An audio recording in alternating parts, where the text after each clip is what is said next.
Hello dear बच्चा party, welcome back my YouTube channel बच्चा party science. तो बच्चे लोग कैसे हो आप सभी? आई होप आप सभी अच्छे होंगे, स्वस्थ होंगे। तो बच्चे लोग, आपने पहली वाली मेरी वीडियोस देखी इस चैप्टर की। जैसे कि आप सबको पता है, हम पढ़ रहे थे एनसीईआरटी क्लास 7 साइंस का 10 चैप्टर रेस्पिरेशन इन ऑर्गेनिजम्स के बारे में। तो इसमें हमने 2 वीडियोस पहले बना चुकी है, पार्ट 1 पार्ट 2। अगर आपने नहीं देखी है तो जल्दी से आप डिस्क्रिप्शन में जाए और वहाँ पे मैंने आपको लिंक शेयर करी है, आप उसको देख सकते हो, ठीक है। तो आज के हमारे टॉपिक्स रहेंगे इसमें breathing in other animals, breathing under water, do plant also respire. तो ये 3 टॉपिक्स आज हम कवर करेंगे, उसके बाद हमारा ये चैप्टर कंप्लीट हो जाएगा।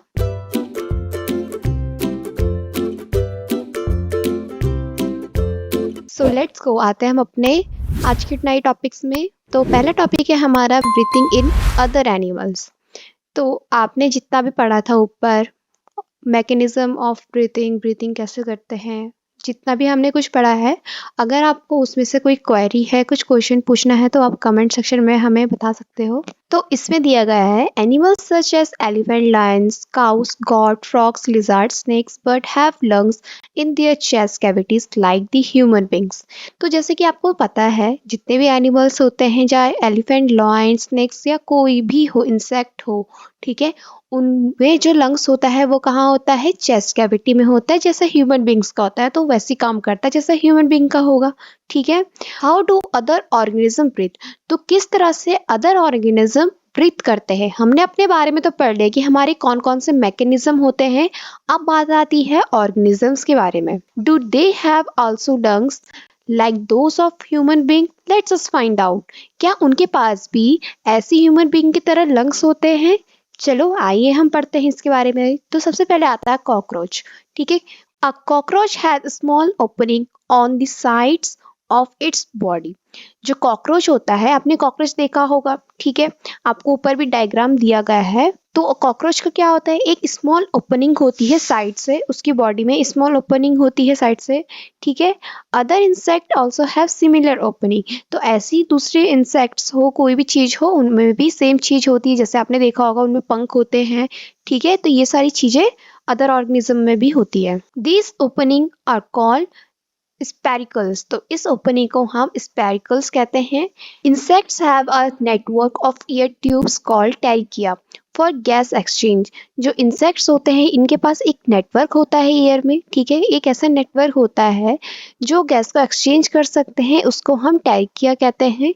Oxygen rich air rushes through spiracles into the tracheae tubes, diffuse into the body tissue and reach every cells of the body. तो सबसे पहले क्या होता है, जो ऑक्सीजन होता है उनकी जब बॉडी में जाता है, तो वो एक स्पाइकल्स के थ्रू जाता है, ठीक है। जैसे आपने देखा, हमारे उसमें क्या होता है, पहले नेसल पैसेज में जाता है, फिर उसके बाद फूड पाइप में जाता है। तो इनके उसमें क्या होता है, ऑक्सीजन जब जाता है तो स्पाइकल्स में जाता है, फिर वो एक टाइकल ट्यूब में जाता है, okay.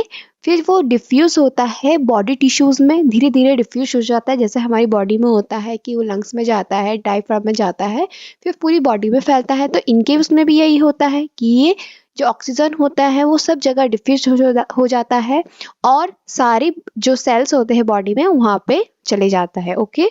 Similarly, carbon dioxide from the cell goes into the testicle tube and move out through spiracles। तो इसी तरह से जैसे हमने ऑक्सीजन लिया था इंसेक्ट में और कार्बन डाइऑक्साइड छोड़ेगा, तो ये क्या करता है, सेल के थ्रू से टेरिकल ट्यूब में आएगा, टेरिकल से मूव होके स्पाइकल्स में आएगा, ठीक है। तो इस तरह से ऑक्सीजन और कार्बन डाइऑक्साइड का प्रोसेस चलता रहता है।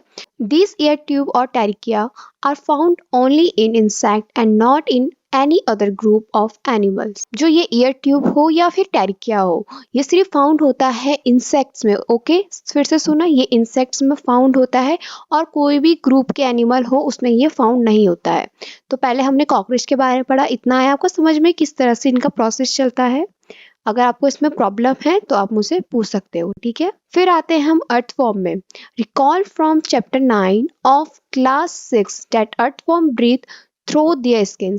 हमने देखो क्लास 6 में अर्थवॉर्म के बारे में पढ़ा था, उसमें एक चैप्टर 9 था जिसमें हमने देखा था अर्थवॉर्म की स्किन कैसी होती है।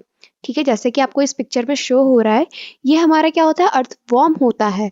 तो अर्थवॉर्म की स्किन देखो एक लचीली सी है, पूरी क्या है, स्किन में कन्वर्ट है, कोई हार्ड सरफेस ऐसा कुछ दिख नहीं रहा है। तो क्या होता है, ये ब्रीथ करता है अपने स्किन के through. The skin of an earthworm feel moist and slimy on touching. जो इसकी स्किन होती है वो क्या होती है, मॉइस्ट सी होती है और स्लीमी होती है टच करने में, ठीक है, जैसे फिसलन टाइप्स की होती है, ये हमें फील होता है। Gases can easily pass through them. इसमें क्या होता है, गैस इजीली से पास थ्रू हो सकता है इसमें। Though frogs have a pair of lungs like human being, they can also breathe through their skin which is moist and slippery. अब जैसे फ्रॉग की बात आती है, फ्रॉग में क्या होता है कि इसमें लंग्स के पेयर होते हैं जैसे कि ह्यूमन बींग्स में होते हैं, ठीक है।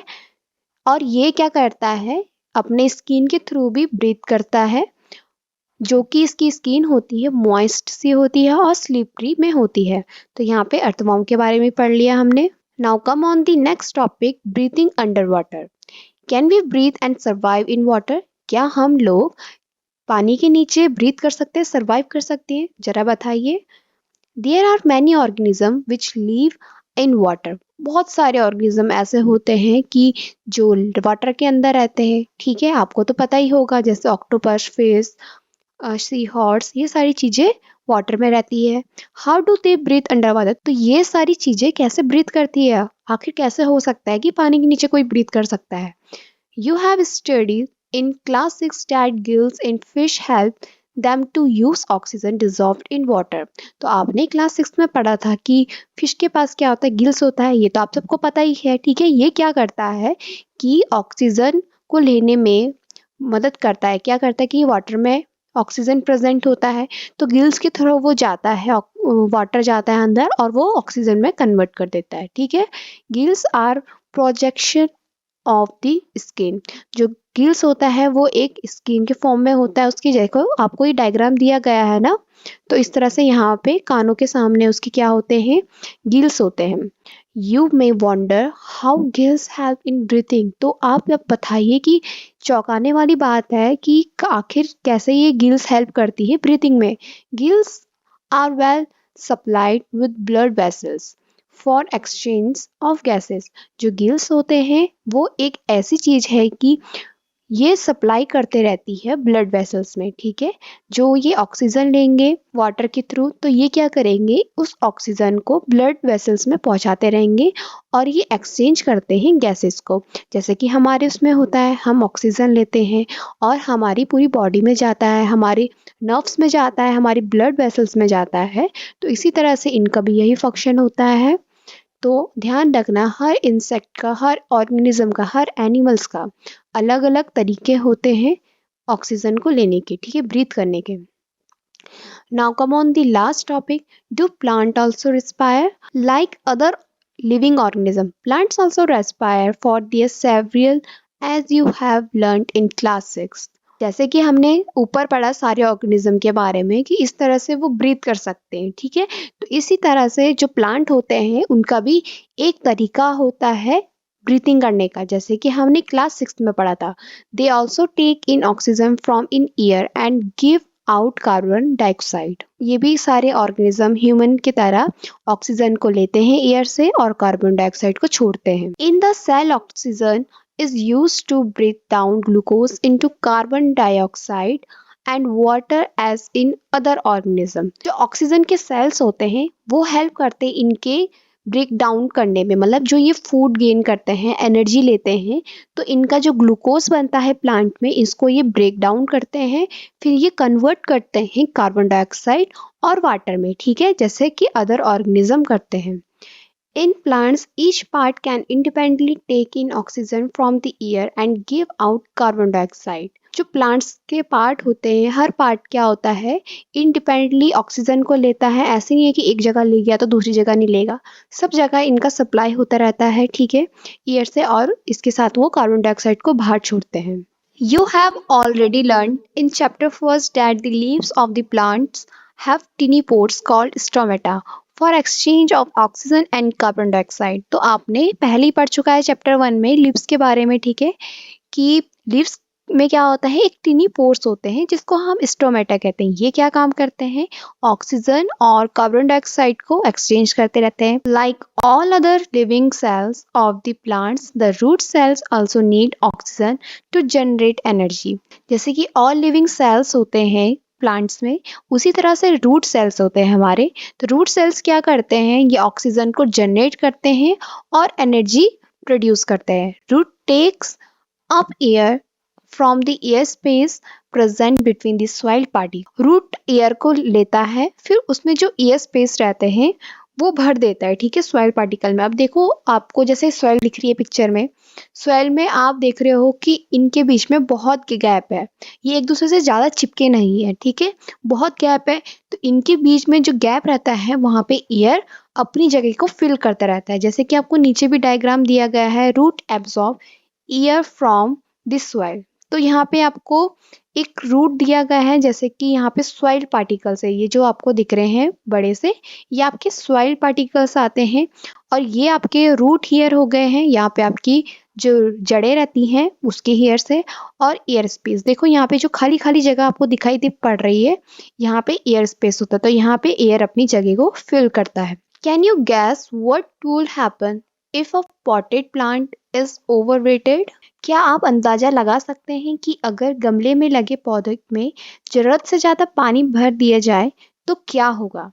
ठीक है, आप एक बार सोचो इस बात को। In this chapter you learn that respiration is a vital biological process. तो आपने इस चैप्टर में पढ़ा जो रेस्पिरेशन रहता है वो एक विचुअल बायोलॉजिकल प्रोसेस होता है। ये बहुत ज़रूरी होता है हमारे ऑर्गेनिज्म में, चाहे वो हम ह्यूमन बींग हो, लिविंग ऑर्गेनिज्म कोई भी हो, इंसेक्ट हो, एनिमल हो, प्लांट्स हो, ठीक है, इनके लिए रेस्पिरेशन बहुत ज़रूरी होता है। और living organism need to respire to get energy needed for their survival. और लिविंग ऑर्गेनिज्म में रेस्पायर करना बहुत ज़रूरी होता है, क्योंकि क्या होता है कि ये एनर्जी को लेते हैं, तभी जाके हम लोग या फिर कोई भी इंसेक्ट्स हो सर्वाइव कर सकते हैं। तो आज का यहाँ पे चैप्टर ख़त्म होता है। जो आपको नीचे की पॉइंट्स दिख रहे हैं ये आपको शॉर्ट्स में मिल जाएंगे, और इसमें अगर आपको कोई भी प्रॉब्लम आ रही है या फिर कुछ पूछना हो तो आप कमेंट सेक्शन में मुझे पूछ सकते हो। और अगर अभी तक आपने इस चैनल को लाइक और सब्सक्राइब नहीं किया तो जल्दी से आप लाइक और सब्सक्राइब कर दो, ताकि आपको वीडियोस टाइम टाइम पे मिलती रहे। सो आज के लिए इतना ही। Thank you.